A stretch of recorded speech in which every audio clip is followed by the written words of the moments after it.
사실 경제가 돌아가려면 사람들이 돈을 쓰기도 하고 또 누군가는 벌기도 해야 되는데 어쩌다 전 세계적으로 이런 일이 일어나서 이러지도 저러지도 못하고 참 답답하게 살아야 하는지 정말 끝이 보이지 않는 터널과도 같네요. 하지만 이 와중에도 호황인 업체들이 있습니다.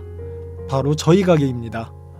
이 시국에 어떻게 호황이냐 물으신다면 사실 엄마와 같이 일을 하면서부터 엄마 일 더 편해지고 저도 회사를 안 다녀도 되고 저희 집은 그래도 이전보다 많이 여유로워졌습니다.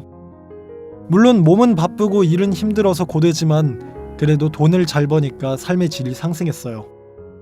요즘엔 남편까지 나서서 일을 도와주니 그 어느 때보다 몸도 마음도 행복한 나날들을 보내고 있습니다. 사실 지금도 마찬가지지만 저희 엄마가 참 고생을 많이 하셨습니다. 젊을 때부터 저와 남동생 키우느라 안 해본 일이 없이 사셨어요. 아빠 돌아가시고 나서부터는 정말 돈 되는 일이라면 남의 집 변소까지도 청소하는 고된 일을 하셨죠. 제 나이 이제 40대인데 아직 젊다면 젊은 저희 엄마가 무슨 그런 일까지 할 수 있냐고 말씀하시는 분도 있겠지만 정말 저희 엄마는 손에 지문이 다 닳을 정도로 고생을 많이 하셨습니다. 제가 글솜씨가 없다 보니 어디에 이런 얘기를 적는 것도 어렵네요.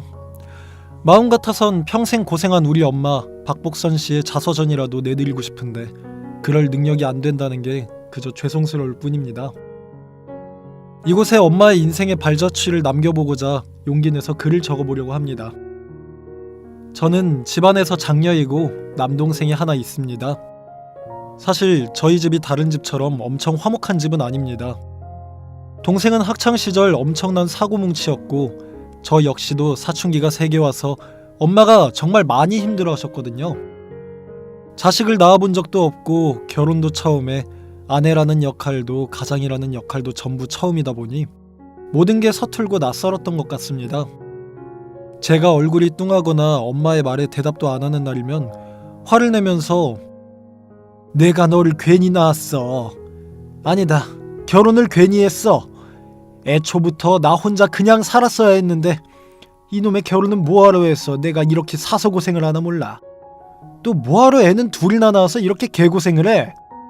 어휴 진짜 죽은 남편 원망도 못하고 누구 탓도 못하고 내가 낳아놓고 내가 미역국을 처먹었는데 그게 왜 후회가 되는지 진짜 네 얼굴을 보면 좋았던 일도 싹 사라져. 그러니까 인상 좀 펴 이 가시나야 라면서 저를 꾸짖었습니다. 그땐 제가 사춘기이기도 해서 그런 말들을 들으면서 대체 이럴 거면 왜 나왔지? 차라리 그냥 집을 나가버릴까? 엄마는 어차피 동생밖에 없으니까 나 같은 건 집 나가도 관심 없겠지? 하는 생각에 솔직히 그냥 이대로 집을 나갈까 아니면 어디 산에 가서 콱 죽어버릴까 그런 못된 생각도 많이 했던 게 사실입니다. 하지만 그때 그렇게 삶을 포기했었다면 전 정말 후회했을 것 같습니다. 중학교 3학년 때까지 저러다가 고등학생이 되면서 마음 맞는 친구들이 생기고 그 친구들이랑 어울려 놀다 보니 그런 생각이 싹 사라지더라고요. 뒤늦게 생각해보니 아 정말 그게 사춘기 때문에 내게 순간 찾아왔던 바보 같은 감정이었구나 라는 걸 알게 됐습니다. 그렇게 철이 들고 나니 고생하는 엄마가 조금씩 보이기 시작했습니다. 엄마가 고생한다는 걸 처음 알게 됐던 건 제가 18살 때였습니다. 그날은 저도 야간 자율학습을 마치고 집에 도착했을 때였어요. 시간이 10시가 넘었었는데 엄마도 동생도 집에 아무도 없는 것 같더라고요. 어두운 집에 불을 켜고 거실로 들어갔는데 빈 술병이 바닥에 나뒹굴고 있더군요. 그리고 대자로 누워있는 엄마가 보였습니다. 어디서 무슨 일을 하고 왔는지 모르겠지만 옷에는 흙이 잔뜩 묻어있고 얼굴에는 검정수치 묻어있더군요. 그 모습을 보는데 정말 거짓말이 아니라 그날 처음으로 엄마를 끌어안고 펑펑 울었습니다. 사춘기 시절이었다면 저도 화가 나서 굴러다니는 병을 발로 차거나 박살냈을 수도 있습니다. 근데 생각해보면 살면서 엄마가 단 한 번도 제게 이런 모습을 보인 적이 없었습니다. 그런 엄마가 이렇게 나약한 모습을 보이니 가슴이 찢어질 것처럼 아프다는 게 이런 건가 싶은 생각도 들었죠. 그렇게 저는 엄마를 끌어안고 펑펑 울었고 엄마 역시 술에 취해 정신을 못 차리다가 제가 우는 소리를 듣고는 일어나서 너 왜 울어? 너 왜 그래? 무슨 일 있었어? 얘가 진짜 눈물을 한강만큼 흘리네. 아이고 참 하면서 제 눈물을 닦아주셨죠. 저는 엄마를 붙잡고 엄마가 너무 불쌍해. 엄마 미안해. 내가 잘못했어. 내가 엄마한테 너무 잘못했어. 엄마가 이렇게 고생하는 걸 모르고 내가 너무 철없이 굴었어. 엄마, 내가 이제 잘할게. 엄마 속 안 썩이고 정말 잘할게. 엄마 앞에서 앞장서서 내가 엄마 방패가 돼줄게. 공부도 정말 열심히 하고 나중에 우리 엄마 진짜 편하게 살 수 있게 내가 정말 열심히 살게 하면서 엄마를 끌어안고 울었습니다. 그렇게 그날은 처음으로 엄마랑 마주 앉아 참 많은 얘기를 나눴던 기억이 납니다. 엄마도 술 기운에 제게 솔직한 마음을 얘기하는데 너무나 힘들다고 혼자서 애 둘 키우는 게 보통 일이 아니라면서 눈물을 훔치더라고요. 그렇게 새벽까지 엄마랑 얘기를 하고 잠이 들고 난 뒤 다음날 아침 저는 일찍 일어나서 북엇국을 끓여놓고 집을 나섰습니다. 제가 학생이라 돈이 없어서 엄마한테 선물을 하거나 엄마한테 해줄 수 있는 것도 없고 할 수 있는 건 엄마 말을 잘 듣는 것과 더 이상 엄마를 정신적으로 힘들지 않게 하는 것이었습니다. 그 이후로부터 저는 정신 바짝 차리고 살았습니다. 저희 엄마 소원이 자기 앞으로 된 가게 하나 갖는 거였는데 엄마 소원이 마치 제 소원인 것처럼 그 꿈을 이루기 위해 그때부터 공부를 시작했죠. 솔직히 초반에는 택도 없었습니다. 과외를 받거나 학원을 다니는 친구들 성적을 따라잡을 수 없었거든요. 하지만 옛말대로 노력은 결과를 배신하지 않더라고요. 저는 고2 때부터 성적이 쭉쭉 오르기 시작했어요. 한번 성적이 오르니까 또 그거에 재미를 붙이게 돼서 고3 때는 전교 3등까지 했습니다. 고등학교 1학년 때만 해도 반에서 중하위권이었던 제가 고3 때는 전교 3등으로 졸업을 하니 처음에 선생님들은 제게 이렇게 말했었어요. 너 컨닝하는 거 아니야? 솔직히 말하면 용서해줄게. 말이 안 되잖아. 반에서 아무리 잘해도 20등 안팎이던 애가 전교 3등으로 졸업이 말이 안 되잖아. 하면서 저를 무시했습니다. 하지만 그 중에서도 유일하게 저를 믿어주시고 도와주셨던 게 국어 선생님이셨죠. 국어쌤은 다른 선생님들이 그런 말을 할 때마다 어디선가 갑자기 나타나셔서 선생님, 무슨 말을 그렇게 하세요? 학생 노력을 폄하하시는 겁니까? 얘가 얼마나 공부를 열심히 하는데요. 교무실에 맨날 찾아와서 모르는 거 물어보고 점심시간에 밥도 안 먹고 공부하는 거 보셨으면서 그렇게 말씀하시면 안 되죠. 가끔가다 기적적으로 이렇게 성적이 확 바뀌는 애들이 있습니다. 교단에 20년이나 있으셨다면서 그런 애들 자주 보셨을 것 같은데? 하면서 제 편이 돼주셨습니다. 그 모습을 보면서 저는 선생님이라는 직업을 꿈꿨지만 교대는 너무 높기만 하더라고요. 결국 저는 아주 아슬아슬하게 서울권에 있는 대학에 입학하게 됐고 거기서 경영학을 전공하게 됐습니다. 정말 기적 같은 일이었어요. 반에서 하위권이던 제가 그래도 이름 있는 대학교에 입학을 하다니. 하지만 입학금과 첫 등록금부터 정말 막막했습니다. 엄마는 저를 붙잡고 미안해 진경아. 엄마가 다른 건 몰라도 대학 등록금 때문에 네가 고생하는 일을 만들고 싶지 않았는데 엄마가 대학을 안 가서 그런지 대학 등록금이 이렇게 비싼 줄은 몰랐어. 근데 걱정하지 마. 엄마가 네가 노력해서 좋은 대학 입학한 만큼 무슨 일이 있어도 등록금 때문에 학교 못 가는 일은 없게 만들어줄게. 그러니까 알바도 하지 말고 정말 너는 공부만 해. 공부만 해서 좋은 데 취직해서 그때 우리 가족 다 같이 정말 행복하게 살자. 라면서 평소보다 일을 더 늘렸습니다. 그때 저는 마음을 굳게 먹었습니다. 무슨 일이 있어도 성공하자. 비록 지금은 힘들지만 앞만 보고 달려가자. 그래야 성공할 수 있다. 라는 생각으로 죽어라 공부만 했습니다. 그렇게 저는 첫 학기를 제외한 나머지 학기는 내내 장학금을 받으며 학교를 다녔고 저희 과에서 수석 졸업을 했습니다. 교수님의 소개로 중소기업 중에서도 꽤 큰 곳에 취직을 할 수 있게 됐습니다. 그리고 제 인생에서 돌이킬 수 없는 엄청난 선택을 하게 됩니다. 바로 지금의 남편을 만나게 된 일입니다. 그때 당시 남편은 제 입사 동기였습니다. 면접을 보고 합격 통지를 받아 처음 출근했던 그날, 문자로 받은 내용 중에 복장은 편하게 입고 오라는 말이 적혀 있었습니다. 저희 회사는 꽤 큰 반도체 회사였고 저는 거기서 운영개발팀의 발령을 받게 됐습니다. 운영개발이라는 말을 처음 들었을 땐 사무적인 줄 알았습니다. 하지만 현장 점검도 하고 공장 아저씨들과도 계속 소통하고 해외 수출 문제도 저희가 해결해야 되는 꽤 복잡한 업무였습니다. 그 당시 입사 동기는 5명. 그 중에 저만 여자였는데 저희 회사 자체에 여자가 없다 보니 동기들도 그렇고 선배들도 그렇고 수시로 사람들이 농담처럼 고백을 해왔습니다. 특히 술자리에서는 야, 진경아, 나랑 한번 만나볼래? 나 진짜 괜찮은 남자야. 보기엔 이래도 집안도 꽤 잘 살아. 그리고 우리 아빠 교수다. 너 다니던 대학교 공대 쪽에 최준영 교수 알아? 그 사람이 우리 아빠야. 지금은 학과장이야. 이 정도면 집안 빵빵하지 않냐? 그러니까 나랑 한번 만나보자. 라면서 농담을 하곤 했죠. 하지만 꽃노래도 계속 들으면 질린다고. 언제부턴가 남자들이 저를 조롱하는 것 같았고 저도 모르게 남자에 대한 이미지가 점점 안 좋아지기 시작했습니다. 사실 바쁘게 살고 공부를 하느라 저는 연애를 못하기도, 아니 안 한 것도 있었습니다. 또 나이 먹고 연애를 하려니 자꾸 이 사람과 사귀게 되면 결혼을 해야 될 것 같다는 말도 안 되는 생각에 연애 자체가 너무 신중하고 어려워지더라고요. 그때 조심스럽게 다가온 게 지금의 남편이었습니다. 다른 사람들이 모두 농담으로 장난치고 저를 조롱할 때 옆에서 저를 지켜주던 고마운 사람이었습니다. 한 번은 부장님이 술자리에서 야, 진경씨, 오늘 밤에 뭐해? 우리 마누라가 오늘 집을 비운다는데 우리 집 갈래?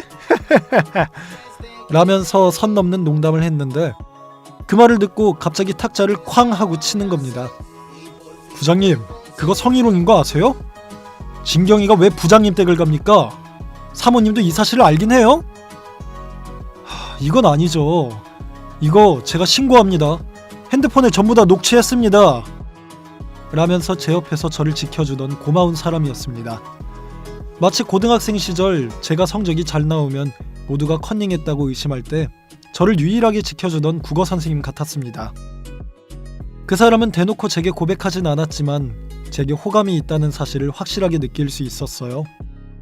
늘 제 뒤에서 묵묵히 저를 지켜주고 바라봐 주었기에 저 역시도 어느샌가 그 사람이 신경 쓰이더라고요. 하지만 둘 다 같은 회사를 다니니까 쉽게 사귀거나 그럴 수가 없더라고요. 그래서 소위 말하는 썸만 1년 정도 탔던 것 같아요. 그러던 어느 날 그 사람은 퇴근길에 제 손을 잡으면서 진경아, 너도 알고 있지? 내가 너 좋아하는 거. 너한테 정식으로 고백하고 싶어. 우리 한번 만나보자. 라고 얘기를 하더군요. 사실 기다려왔던 고백이었기에 누구보다 기쁜 마음으로 받아들였고 그렇게 제 첫 연애가 시작되었어요. 남자들은 연애하기 전에 제일 다정하다고 하던데 제 남자친구는 달랐어요. 사귀면 사귈수록 더욱더 세심하게 저를 챙겨주고 늘 배려해주더라고요. 제가 연애를 한 번도 안 해보았다고 하니까 되게 놀라더군요. 그래서 스킨십도 천천히 부담스럽지 않게 맞춰주고 어딜 가든 제 위주로 모든 데이트 코스를 짰어요. 그렇게 저희 두 사람은 3년 정도 예쁜 연애를 하게 됐고 사내에서 모든 사람이 알 정도로 결혼을 전제로 한 연애를 했습니다. 그렇게 그 사람이 저보다 먼저 진급을 하자마자 결혼 얘기가 나왔습니다. 아무래도 서로 나이가 있다 보니 주변 회사분들도 저희 결혼 계획을 많이들 궁금해 하시더라고요. 선욱씨 승진했는데 그럼 이제 진경씨랑 결혼하는 건가? 둘이 결혼하면 우리가 돈 모아서 냉장고나 TV 하나는 사줄 거니까 빨리 날짜만 잡아. 다들 마치 저희가 결혼 날짜라도 잡은 듯이 볼 때마다 부담스럽게 저런 이야기를 하더라고요. 막상 저희 둘은 진지하게 결혼에 관해 이야기를 나눠본 적이 없는데 회사분들 때문에 의식이 되더라고요. 그러던 어느 날 남자친구가 진경아, 우리 만난 지 오래되었고 해서 정식으로 너희 어머니 만나 뵙고 인사드리고 싶은데 내가 식사 대접하는 건 좀 예의가 없나? 어머니한테 밥 한 끼 얻어먹으러 간다고 말씀드려도 될까? 어머니 손맛이 엄청 좋다며. 어디 식당에서 일하신다고 했지? 알려주면 내가 멋있게 꽃바구니 큰 거 하나 들고 인사드리러 갈게 라고 말을 하더군요. 갑자기? 너무 갑작스럽다. 실은 요즘 우리 엄마 가게 준비 때문에 좀 바쁘거든. 내가 그때도 얘기했었지. 우리 엄마 소원이 자기 이름으로 된 가게 여는 거라고. 근데 요즘 가게 계약 때문에 좀 바쁘거든. 그리고 솔직히 우리 집 상황 그렇게 좋지 않은 거 자기도 잘 알잖아. 엄마 가게 계약하고 나면 내가 결혼을 할 수 있을까 모르겠어. 돈은 진짜 열심히 벌었는데 모아둔 것도 없고 미치겠다 하면서 제 솔직한 심정을 드러냈습니다. 사실 입사하고 나서 받은 대부분의 월급을 통장에 넣고 적금을 부었는데요. 그 이유가 엄마의 소원인 가게를 내어주고 싶어서였어요. 남자친구도 연애 초기에 이 부분에 대해 알고 있어서 그동안 문제 삼지 않았습니다. 하지만 결혼 이야기가 구체적으로 나오니 제가 부담이 되더라고요. 아무리 시대가 변했다고 해도 결혼할 때 어느 정도 지참금이나 혼수가 필요하잖아요. 가뜩이나 가게 오픈하느라 들어가야 될 돈이 산더미인데 여기서 결혼 비용까지 생각하니 정말 머리가 복잡해지더라고요. 남자친구는 한참 동안 말이 없다가 조심스럽게 제게 말을 했습니다. 진짜 오해하지 말고 들어, 진경아. 내가 아는 진짜 친한 형님이 인테리어 일 하시는데 그 형님한테 부탁해서 좀 싸게 해달라고 얘기해볼까? 원래 가게는 인테리어가 중요하잖아. 반찬 가게 오픈하신다고 했지? 그 형님 그런 거 많이 했어. 너랑 어머니만 괜찮으면 내가 말씀드려볼게 하면서 저희에게 인테리어 업자를 소개시켜줬어요. 그 형님이란 사람 덕에 시세보다 싸게 건물 1층에 계약을 할 수 있었고 거의 꽁돈으로 인테리어까지 할 수 있게 됐습니다. 엄마는 너무너무 고맙다면서 진경아, 선욱이한테 엄마가 상다리 부러지게 대접해준다고 꼭 집에 한번 오라고 해. 선욱이 덕분에 굳은 돈이 얼마야? 거의 1억은 아낀 것 같아.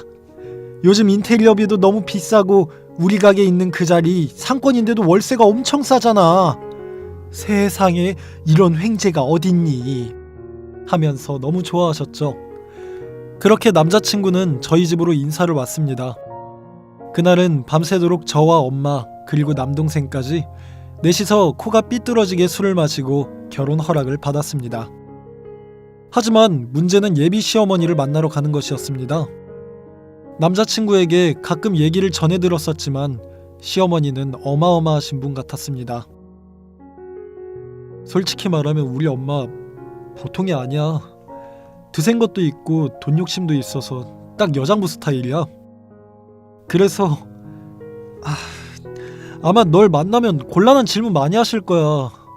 그래도 본성은 나쁜 분이 아니니까 너무 겁먹지 마 라고 제게 얘기를 했었죠. 그렇게 약속을 잡아 시댁이란 곳을 처음 간 날 어머님은 저를 쳐다보시면서 진경이 들어와서 앉으렴. 얼굴이 작고 예쁘게 생겼네 라면서 저를 칭찬부터 하시더라고요. 그 칭찬에 저는 마음이 녹았고 어머님과 이런저런 이야기를 나눴습니다. 어머님은 제게 먼저 나는 우리 아들 정말 열심히 키웠어. 그래서 솔직히 진경이네 집이 반찬 가게 하고 있다고 할 때 좀 놀랬다. 결혼도 집안이 맞아야 할 수 있다고 생각하는데 고작 반찬 가게 하는 집이랑 결혼을 한다고? 참나 기가 막혀. 내가 주변에는 반찬 가게라고 차마 얘기를 못하겠더구나. 그래서 좀 이름 있는 큰 반찬 공장을 운영한다고 얘기해뒀다. 다들 주변에서 아들이 누구랑 결혼하냐고 묻고 사돈이 뭐하는 사람이냐고 물어보는데 내가 쪽팔려서 사실대로 말은 못했다 라고 말씀하시더라고요. 제가 아무 말도 못하자 남자친구가 옆에서 엄마 무슨 말을 그렇게 해. 그리고 진경이네 가게 되게 커. 공장까지는 아니지만 오픈한 지 얼마 안 됐는데도 손님도 많고 장사도 잘 돼. 어머님 손맛이 얼마나 좋으신데. 뭐 솔직히 우리 집이 그렇게 잘 사는 것도 아니잖아. 엄마도 그냥 회사원이고 아빠도 뭐 마찬가지지. 우리 집이라고 뭐 별거 있나? 하면서 제 편을 들어주더라고요. 아유, 차라리 회사 다니는 게 낫지.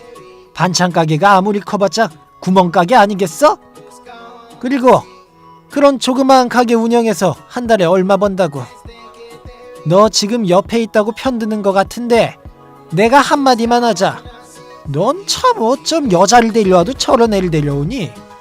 진짜 너도 참 보는 눈 없다. 그러니까 엄마가 뭐라 그랬어? 그냥 엄마 친구 딸이랑 결혼하라고 했잖아. 진경이 쟤는 외모 보니까 그냥 연애용이다, 연애용이야. 솔직히 너무 마음에 안 들어. 집안도 구려, 학벌도 너보다 별로야. 그나마 마음에 드는 건 직장인데, 에이, 솔직히 직장도 네가 거기 들어가고 싶다고 해서 들어간 거지. 내가 그런데 들어가라고 한 적 있어? 아유, 모르겠다. 나도 내 감정을 모르겠어. 그만 가봐라. 하면서 방으로 들어가 버리시더라고요. 아버님은 아무 말도 못 하시더니 여보, 왜 그래, 여보? 하면서 따라 들어가셨고, 남자친구는 고개를 푹 숙이더니 나가자, 허락하신 거야. 나가서 얘기해. 하면서 저를 데리고 나갔습니다. 솔직히 억장이 무너지는 것 같았습니다. 가난한 게 제 탓도 아니고, 그렇다고 해서 저희 집이 그렇게 엄청 가난한 것도 아닌데, 여기까지 오는 것도 정말 힘들었는데 길바닥에 기어다니는 개미만도 못한 취급을 받을 거라고는 생각도 못했거든요. 저를 환영해 주실 거라고 기대는 안 했지만 이렇게 막대하실 줄은 꿈에도 몰랐습니다. 대놓고 제게 막말을 하시는 시어머니의 모습에 큰 상처를 받았죠. 솔직히 너무 서운했지만 남자친구 앞에서 눈물을 보이고 싶진 않았습니다. 괜찮아. 진짜 괜찮아. 그리고 어머님 마음도 이해해. 마음에 안 들겠지. 어렵게 키운 아들인 만큼 좋은 집안에 장가 보내고 싶으시겠지. 너도 우리 집 와서 알겠지만 우리 집 너네 집에 비해 가난한 건 사실이잖아. 그리고 노후 걱정 당연히 되시겠지. 이해해. 라고 말했지만 솔직히 마음이 너무 아파서 그날 밤 집에 가서 엄청 울었습니다. 그 후 자연스럽게 남자친구와 결혼 이야기는 하지 않았어요.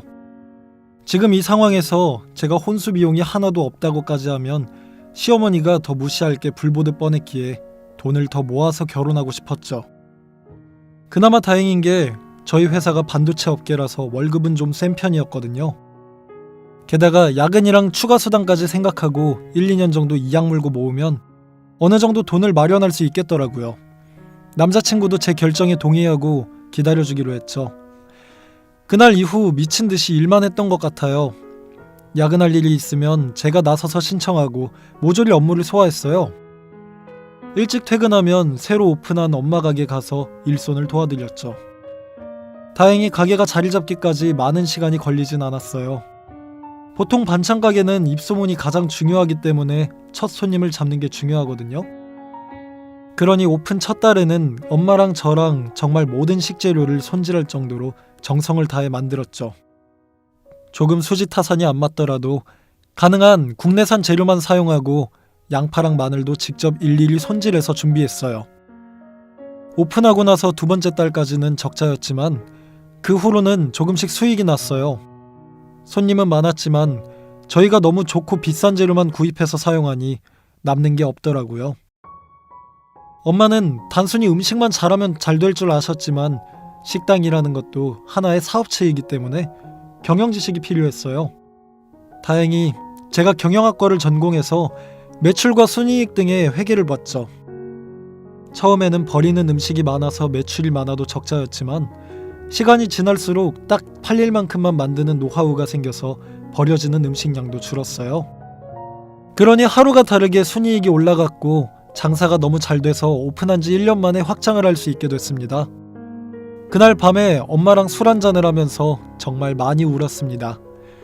엄마는 다 제 덕이라고 저 때문에 이렇게 된 거라고 얘기해 주시고 저는 엄마 덕분이라고 얘기하면서 서로에게 많은 위로를 건넸습니다. 처음엔 작은 반찬 가게로 시작했지만 오픈 1년 만에 저희는 직원을 2명이나 둔 꽤 큰 가게로 성장했습니다. 예비 시어머니는 계속 결혼을 반대하시다가 저희 가게가 확장했다는 말을 듣고 바로 결혼을 허락하셨죠. 사실 처음 시어머니랑 만난 후에 한 번도 얼굴을 뵙거나 전화를 한 적이 없었어요. 일부러 그런 건 아니고 제가 명절이나 생신 때 남자친구를 통해서 전화를 드렸는데 제 목소리를 듣자마자 끊으시더라고요. 그랬던 시어머니가 남자친구에게 저희 엄마 가게가 잘 된다는 소리를 들었는지 갑자기 제 번호로 전화가 왔어요. 그나마 가게가 좀 커졌다고 하니까 돈 좀 벌었다 싶어서 내가 허락한 거야. 1년 안에 가게 안 넓혔으면 1년이고 10년이고 절대 허락 안 했을 거다. 라면서 제게 겁을 주더라고요. 그렇게 저는 남자친구와 4년의 연애 끝에 결혼에 성공할 수 있게 됐어요. 하지만 시어머니는 결혼식 당일에도 제 얼굴을 쳐다도 안 보시더라고요. 솔직히 너무 무시당하는 것 같아 기분이 나빴습니다. 특히 제가 제일 속상했던 건 저희 엄마가 아무것도 모르고 매일 반찬을 싸주시면서 사돈 입맛에 맞을지 모르겠어. 이거 반찬 좀 가져다 드려. 안 그래도 일하시느라 바쁠 거 아니야. 하면서 찬압에 가득 반찬을 넣어 제게 전달을 해줬습니다. 엄마, 이러지 마. 어차피 시어머니네 집은 다 집에서 해주시는 이모님 계셔. 이런 거 안 줘도 돼. 그래도 이런 게 마음이라는 거야. 지금까지 별말 없이 빈통 갖다 주시는 거 보면 입맛에 맞다는 거 아니겠어? 엄마는 다른 거 다 필요 없어. 그냥 내 음식 맛있게 먹어주는 거. 그거 하나면 돼. 그리고 우리 딸 속상한 거 없는 거. 그거면 정말 소원이 없어. 하지만 그 반찬은 전부 음식물 쓰레기통 행위였습니다. 사실 저도 몰랐습니다. 어느 날 남편 집에 반찬을 가져다 드리러 갔는데 그 집에서 일하는 이모님께서 이렇게 말하더라고요. 아가씨, 이제 반찬 그만 가져와. 사모님이 입도 안 돼서 전부 쓰레기통 행위야. 웬만하면 내가 어떻게든 해보려고 했는데 사모님이 받자마자 뚜껑도 못 열어보게 하시고 전부 버리래. 내가 몇 번 가져다 먹기도 했는데 그건 또 아닌 것 같고. 아무튼 엄마한테 잘 말씀드려서 그만 받아와. 내가 안쓰러워서 그래. 하면서 집 안으로 들어가시더라고요. 그날도 정말 얼마나 많이 울었는지. 이렇게 저희 집이 개무시를 당하는데 엄마는 뭐가 좋다고 자꾸 반찬을 보내는 건지. 정말 너무 짜증나고 눈물이 났습니다. 이렇게 글로 적는 거 말고도 정말 크고 작은 일들이 많았어요. 사돈이라는 사이는 만날 일도 없고 연락할 일도 자주 없다는 거 저도 잘 압니다. 하지만 저희 엄마는 왜 그리도 약자처럼 구는지 한 달에 한 번씩은 시어머니에게 연락을 해서 아이고 사돈, 잘 지내셨죠? 반찬은 입에 좀 맞으세요? 제가 정말 좋은 재료로 만든 건데 항상 빈통이 오는 거 보면 맛있게 드신 거겠죠? 혹시 드시고 싶은 거 있으시면 언제든지 말씀하세요. 저 남아도는 게 시간이잖아요. 부담 갖지 마시고 편하게 얘기하시고 몸 건강하세요. 하면서 굽신대며 인사를 했습니다. 그 사이 저는 남편과 아이도 낳고 엄마에게 아이를 맡기며 회사 일까지 했습니다. 참 대단한 저희 엄마. 가게를 확장한 것도 모자라서 반찬 가게 가맹점을 2개나 냈고 TV에도 출연했습니다. 엄마는 방송에서 제 얘기를 하며 펑펑 우는데 짧은 방송이었지만 그걸 보고 얼마나 많이 울었는지 모릅니다. 근데 그 방송이 꽤 화제가 돼서 인터넷에도 많이 올라오고 사람들이 감동적인 얘기라며 댓글도 많이 달아주고 하더군요. 심지어 저희 가게 단골 손님들은 엄마가 성공하셔서 너무 축하드린다고 좋은 말을 달아주셨어요. 저희 엄마는 동네에서 꽤 유명인이 됐습니다.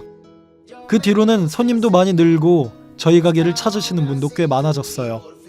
이 소문을 들은 시어머니께서 제게 연락을 해오셨더라고요. 나도 방송 봤다. 사돈이 많이 유명해졌더구나. 그래서 내가 회사에 얘기 좀 했어. 그때 TV에 나온 사람이 우리 사돈이라고. 그랬더니 회사 직원들이 아주 난리야. 그래서 말인데 엄마한테 얘기해서 우리 직원이 먹을 거 반찬 좀 싸오라고 해라. 직원들이랑 같이 먹을 거니까 50인분 그 정도는 할 수 있겠지? 우리 회사는 아무것도 없으니까 밥이랑 싹 다 가져와. 무슨 말인지 알겠어? 라고 하시더라고요. 어머니, 그게 무슨 말씀이세요?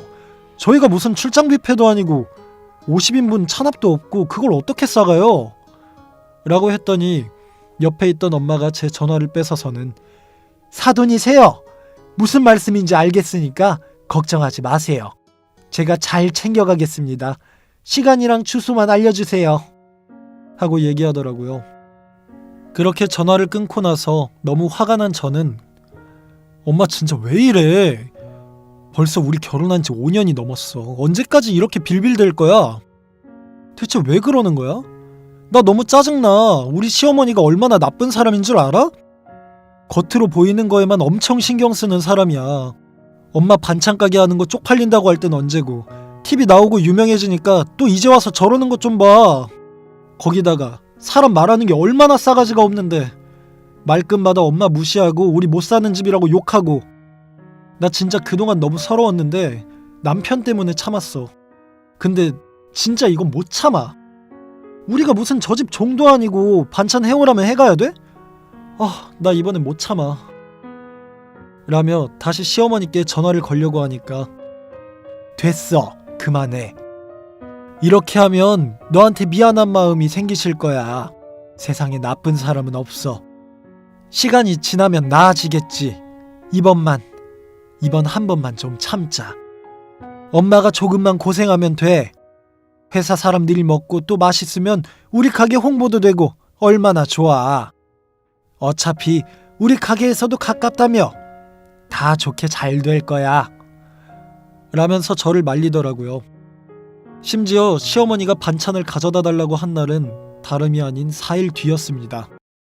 엄마는 전화를 받은 그날부터 새벽까지 반찬 손질을 하고 찬압을 싸서 반찬을 담고 정말 돈 받고 파는 것보다 더 열심히 반찬을 만들었습니다. 그걸 보면서 엄마 무슨 이렇게까지 해. 이거 돈 받고 주는 것도 아니잖아. 또 뭐 이렇게 일일이 다 손질하고 있어. 요즘 양파 같은 것도 까서 파는 거 많아. 그냥 대충 해서 보내자. 어차피 엄마 손맛 좋아서 사람들이 다 잘 먹을 거야. 그래도 그렇지 어떻게 그러니? 다른 사람도 아니고 사돈댁 회사에 보내는 건데 혹시나 사람들이 입맛에 안 맞는다고 하면 어쩌지? 아휴 괜히 한다고 했나. 부담스럽다 야. 하면서 계속 음식만 하더라고요. 그 사이 시어머니는 제게 전화를 걸어서 음식 준비 잘하고 있는 거지?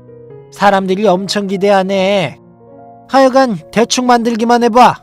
내가 진짜 가만 안 둘 줄 알아. 그리고 그날 사돈이 직접 배달해 오는 거지? 당연히 그러겠지? 설마 사람 보낼 거 아니지?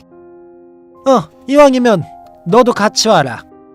그래도 엄마가 가는데 딸이 없으면 되겠니? 와서 반찬도 좀 나르고 일도 좀 하고 그래. 그날 하루 휴가 낼 거지? 하면서 갑질 아닌 갑질을 하더라고요. 그때 저는 마음을 먹었습니다. 이렇게 살다가는 평생 우리 집이 을로 살겠구나 하는 생각이 들었죠. 그렇게 저희가 배달을 가는 날 아침이 찾아왔습니다. 엄마는 찬압에 반찬을 하나씩 담기 시작했고 시어머니 반찬은 제가 담겠다며 따로 빼왔습니다.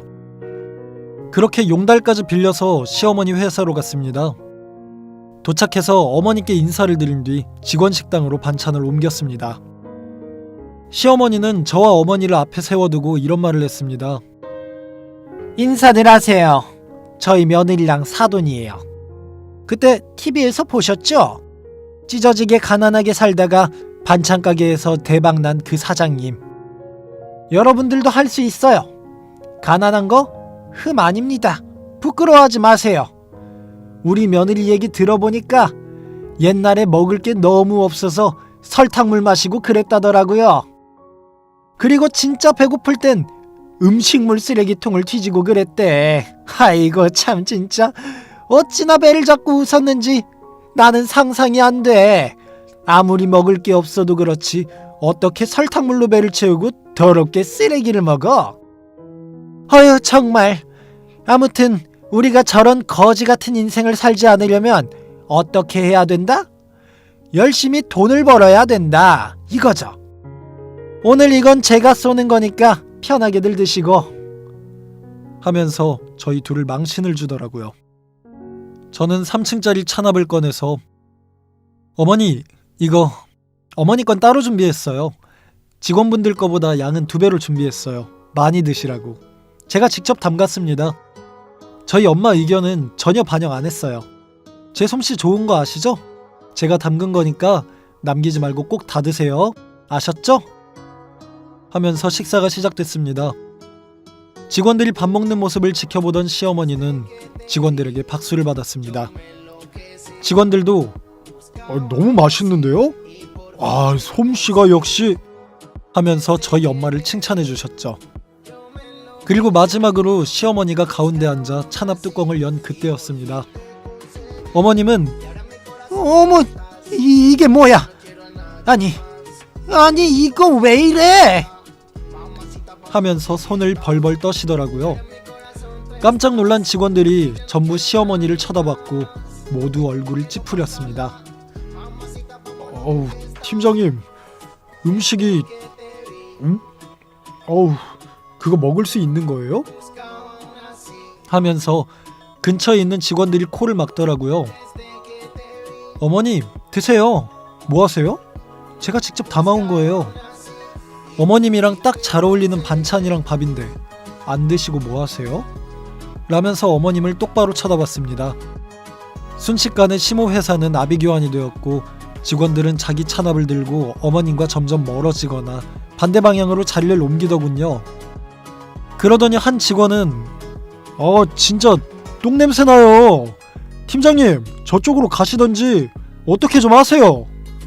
라면서 시어머니에게 대놓고 한마디를 하기도 했습니다. 어머님은 반찬 뚜껑을 열면서 손을 벌벌 떨더니 지금 이걸 나보고 먹으라는 거냐? 너 지금 나랑 장난하자는 거야? 라면서 제게 소리를 지르셨습니다. 네, 쓰레기한테 쓰레기 먹이는 게 뭐 잘못된 건가요? 저 어머니한테 무시당하고 욕먹으면서 산 게 5년이에요. 저희 집 반찬 가게 한다고 개무시하시고 저희 엄마가 해드린 반찬 1년 내내 한 번도 안 드시고 음식물 쓰레기통에 전부 버리셨죠? 제가 모를 줄 아셨어요? 사람이 그러면 안 되죠. 그게 인간이에요? 개만도 못한 쓰레기지. 그래서 쓰레기한테는 쓰레기로 화답하는 거예요. 그러니까 드세요. 이거 드시라고요. 라고 소리 지르며 반찬통에 있던 음식물 쓰레기를 시어머니 입에 손으로 확 밀어 넣었습니다. 엄마는 깜짝 놀라서 얘가 왜 이래? 미쳤어 진짜? 진경아, 이러지 마 제발. 하면서 저를 말렸고 시어머니는 소리를 지르면서 다들 구경 났어? 빨리 쫓아내. 당장 쫓아내라고. 하면서 제게 삿대질을 하더라고요. 하지만 직원들도 한마음이었는지 팀장님 너무하셨어요. 요즘 시대가 어느 때인데 며느리한테 그렇게 행동하시면 안 되죠. 저희는 덕분에 맛있는 거 잘 먹었습니다. 다들 나가시죠. 하면서 전부 시어머니를 무시하고 밖으로 나가시더라고요. 시어머니는 팀원들에게 소리 지르면서 지금 이게 다들 뭐 하는 거야? 쫓아내라고. 내 말 안 들려? 하면서 몸부림을 쳤습니다. 저는 찬압에 담아놓은 음식물 쓰레기를 시어머니에게 쏟아부으면서 어머니, 인생 그렇게 살지 마세요. 어머니가 뿌린 만큼 똑같이 당해요. 아니, 그보다 더 불행한 인생을 살게 될 거예요. 우리 엄마 당신한테 그렇게 무시당할 만큼 나약한 사람 아니고 형편없는 사람 아니에요. 그러니까 사람 깔보지 마세요. 당신이 뭐 그렇게 대단한 사람인 줄 아세요? 당신 이 음식물 쓰레기만도 못한 사람이야. 라고 소리 지르고 엄마를 데리고 나왔습니다. 제가 엄마를 데리고 나가자 회사 직원들은 손을 잡고 나가는 저희 모녀에게 박수를 치셨어요. 멋지다! 멋지다! 자랑스럽다! 라면서 저희 둘을 응원해줬네요.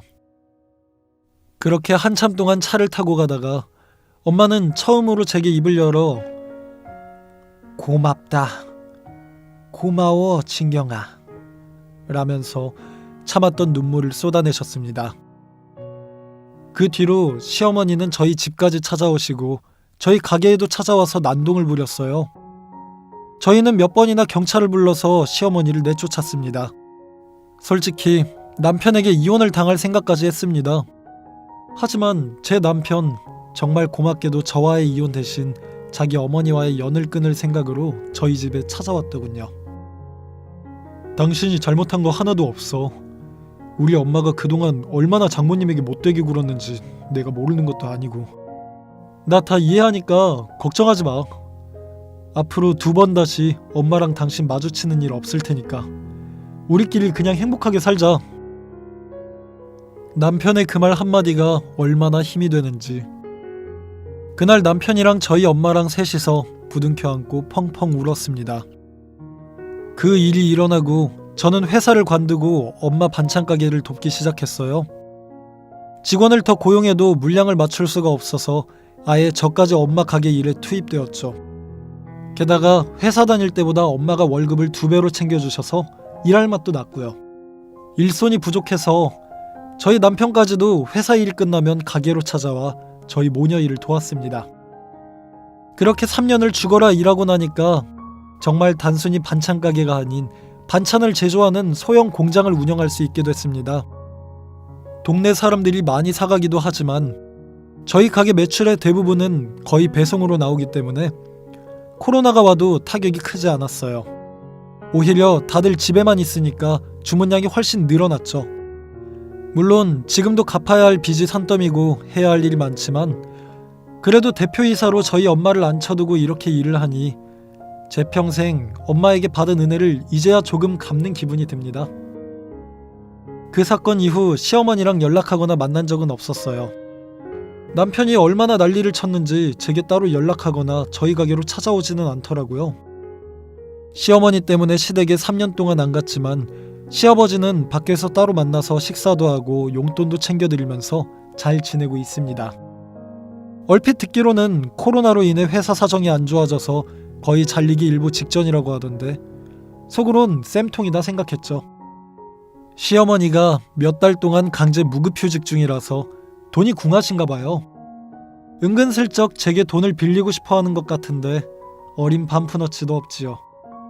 그동안 당한 거 생각하면 1원 한 장도 주고 싶지 않았기에 단칼에 거절했습니다. 남편 역시 제 결정에 아무 말 하지 못했죠. 대신 남편에게 당신 생활비 주는 거 외에 용돈 모아서 시어머니 도와줘. 그것까지는 상관 안 할 테니까. 대신 적금이랑 아파트 대출금은 밀리지 않는다는 가정하에 허락하는 거야? 라고 엄포를 놓았죠. 남편도 자기 엄마한테 있는 정 없는 정 다 떨어졌는지 푼돈만 주고 있다고 합니다. 결혼하면 남자들은 다 남의 편이 된다고 하던데 늘 제 편을 들어주고 저를 1순위라고 생각해주는 남편에게 이 기회를 빌어서 고맙다는 인사를 전하고 싶네요. 또 저의 돌발 행동에도 제게 용기를 주었던 시어머니 회사 직원분들에게도 감사의 인사를 전하고 싶습니다.